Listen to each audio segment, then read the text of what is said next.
This morning, Team USA men's basketball road to a fourth straight gold medal, starting with a detour. France closing on a 16-2 run, taking down the Americans 83-76 to open the Tokyo Olympics this morning.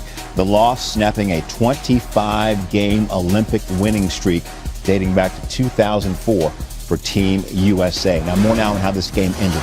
Team USA was up 74-67 with 3:41 left in the game, but they were outscored 16-2 by France in the final 3 minutes, 40 seconds.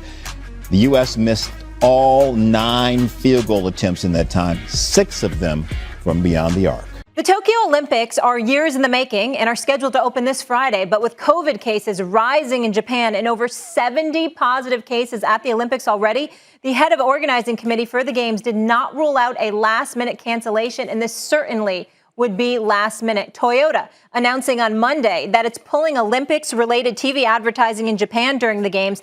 That's because of polling showing a majority of Japan's population opposed to the Games being played. However, they will continue to advertise in other markets, including right here in the United States. Max, should Team USA back out of the Olympics?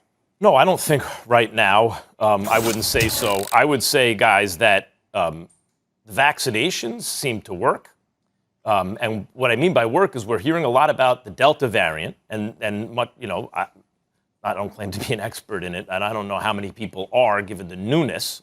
But as to my understanding, hospitalizations are, the overwhelming majority of them are from the unvaccinated.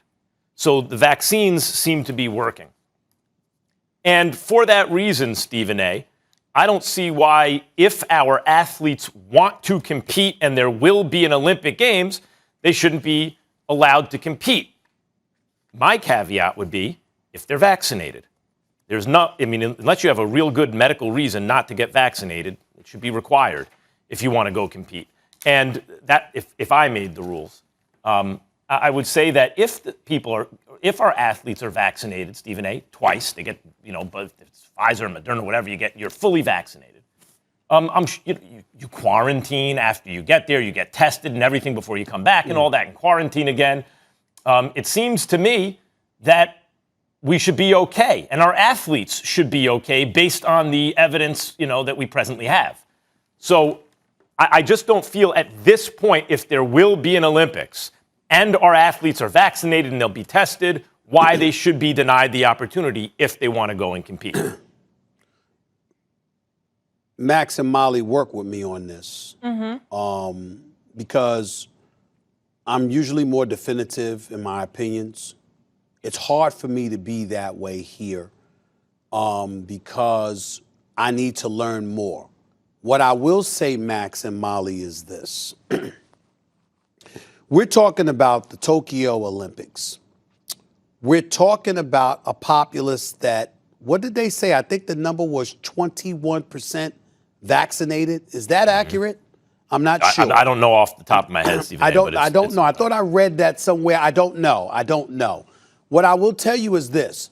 Molly, you introed the subject by highlighting for us that most of the people there don't want the Olympics.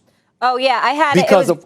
Oh, go ahead. I thought you wanted the quote. Go ahead. Yeah, because of what has transpired. And so my attitude is this. There is a global pandemic taking place, and the local population is so concerned about it that they don't want the Olympics. That's enough for me to strongly consider cancellation. When you have 70 cases, when you have the international community descending upon one province, one area, and that area, people, the inhabitants there, they don't want it. That's something that we should be taking into consideration. Now, maybe that's not the definitive that's not the definitive reason why that should, where it says, okay, that's the reason we're not going to have the Olympics, or we're not going to care about this, or we're going to have the Olympics. That's one of the strongest reasons to consider postponing or flat out canceling the games. But then we also have to take into consideration, Max, what we just alluded to. about how you have people just here in this country alone. We can only speak about the United States, intelligently as far as I'm concerned in terms of what we're experiencing here, what we've endured here, and what we know based on the reports that we've read, et cetera, et cetera. We've got a lot of folks here that the President Biden had said that, he had hoped that by July 4th, that 70% of the American population would be vaccinated. And the number hadn't even reached 50%. We just heard Paul Feinbaum talk about, how there's so many people in the South that don't believe in vaccinations, haven't been vaccinated. We just talked about the SEC, to get micro here, where in terms of SEC football, only 6 of the 14 teams have received 80% vaccination, so the other 8 have not. And so if we're talking about just that in this country, and then in other countries, you're either having people make those choices, or there are people who would like to be vaccinated, but there aren't enough vaccines to distribute and disseminate to the masses. Well, now we're talking about essentially, potentially endangering the world. We can talk about all the things, all the safety precautions and measures that the Olympics have put in play to ensure that, things don't become worse. But there is the Delta variant out there, which we're learning more about each and every single passing day, how it's potentially more contagious, how if you haven't been vaccinated, it can really harm you, how contagious it is, et cetera, et cetera. At a time like that, do we need to do anything global? Maybe not, I would Stephen A. question that. I Maybe don't not. know.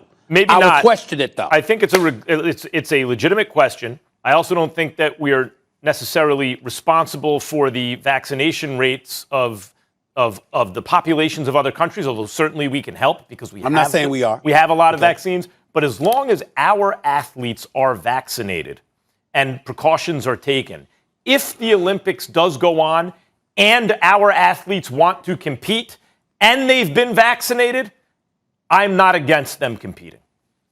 Yeah, but they're not mandating that everyone be vaccinated, and that's where the That's problem why lies. I'm bringing that exactly. That's why I'm bringing that up. Stephen A. The IOC president said last week, 85% of the Olympic Village residents are vaccinated, 100% of the IOC members. But obviously, yes, the athletes are not required. And just dealing with new players, these guys that haven't played together before. They're also playing on limited practice time. Some just flew in off of the NBA Finals. How does this team improve this chemistry, Tim? Well, it's tough because, listen, one of the problems that Team USA deals with is when you throw together a group of basically all-stars, their roles are completely different than what they are playing for their teams in the NBA. And as a result, you could see it in the way the two teams played today, the difference. Evan Fournier was the guy that was clearly the focal point for Team France. So he gets 22 shots. He gets into a rhythm. He feels like he's playing in an NBA game. For Team USA, it's a little bit different. You go long stretches without getting touches or shots. The only player on their roster that really had a run of rhythm was Drew Holiday at the beginning of the fourth quarter when he had a little individual run that got Team USA that big lead there late. But for the most part, it's a bunch of guys trying to figure out how to accept a different role, play together on the fly.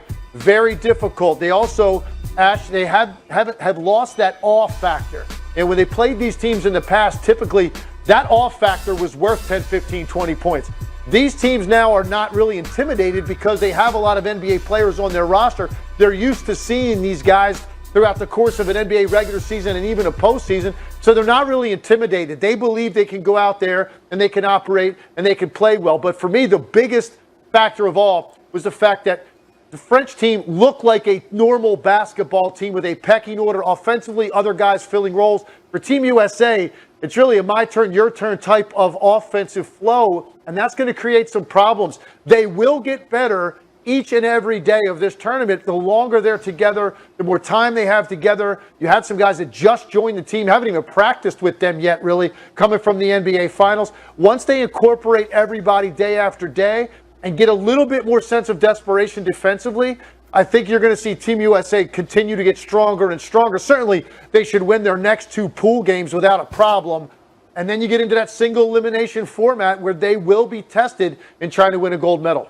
Yes, certainly. I mean, you talk about what France did so well and how their scoring was just evenly balanced and it was working together. They finished the game on a 16-2 run. I mean, that's how you close out a game. How does USA combat when other teams are doing things like that? What do they improve on when really a team is just dominating one side of the game like that? I think a couple of things they need to rely on. First is they need to understand that there's more to the game than the three-point line. And if you take a look at the way they closed it out, there were possessions when it looked like they were hunting the three-point shot.